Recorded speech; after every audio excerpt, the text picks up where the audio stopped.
Thank you, Mr Speaker. On the question that the matter be noted, Mr Speaker, in December last year, the Parliamentary Inquiry into Child Protection presented 176 recommendations to this government for improvement and change. Now, the Minister said at the time that the committee's report was an important contribution to the ongoing improvement of Tasmania's child protection system.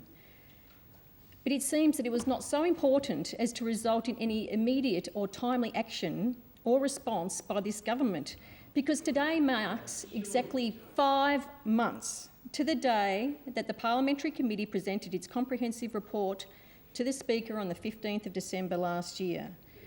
Now, regardless of the statements contained in today's response, and I will be going through them very carefully, today's response by this government is shamefully overdue and underscores the level of disdain that this government has for the protection of children in this state.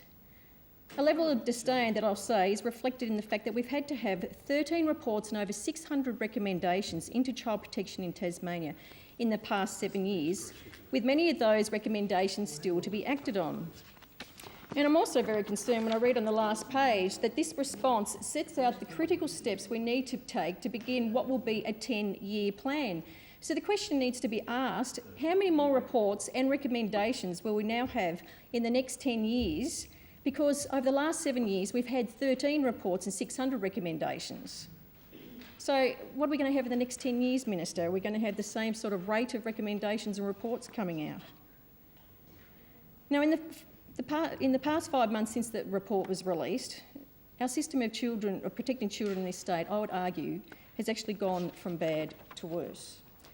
2 months ago, the Commissioner for Children said that the child protection system was in crisis. Then 2 weeks ago, the CPSU, representing child protection workers, said that the government was failing child protection by under-resourcing the system. And then the union has warned the government it would only be a matter of time until there will be critical failures with massive implications for Tasmanian children and their families. And even in today in the media, it is reported that there are 20 immediate vacancies amongst child protection workers, which has led to what the union claims is unallocated cases being hidden.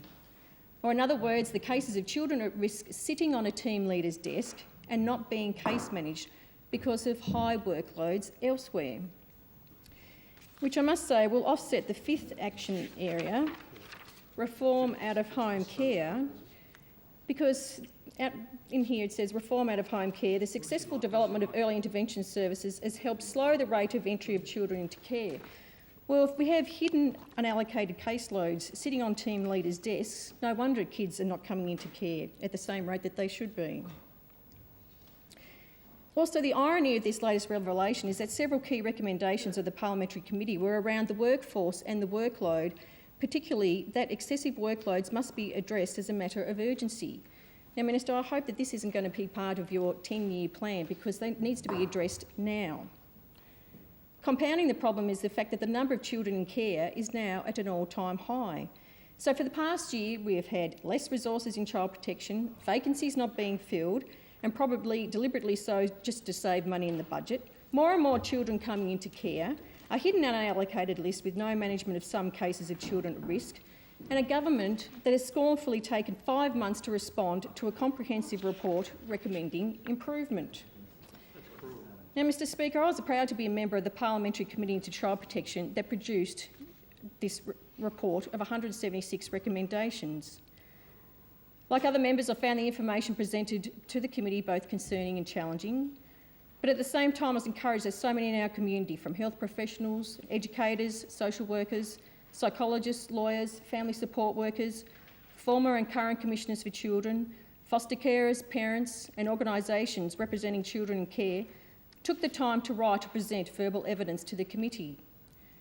Their dedication and passion for real change was inspirational. But they, along with us in the Liberal Party, have been baffled as to why the government has taken 5 months to respond.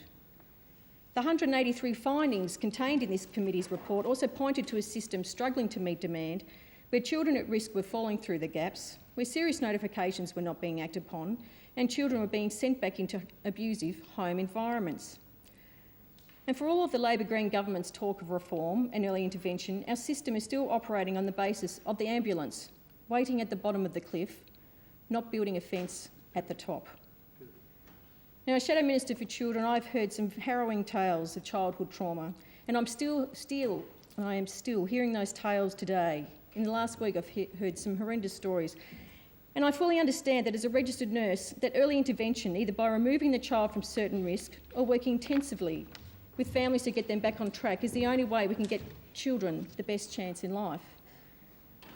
So I'm hoping it is on this basis, giving children the best start in life, that the government went and created a dedicated portfolio of Minister for Children and established another layer of bureaucracy with a new position of Deputy Secretary for Children, a new Office for Children and a new agenda for children, together with thousands of dollars worth of brand new furniture for the Deputy Secretary. And from all this positioning and spin, what has the benefit been for Tasmanian children and the Tasmanian child protection system? Has the child protection system improved with all this money wasted on more bureaucracy being put in place? And the answer is no.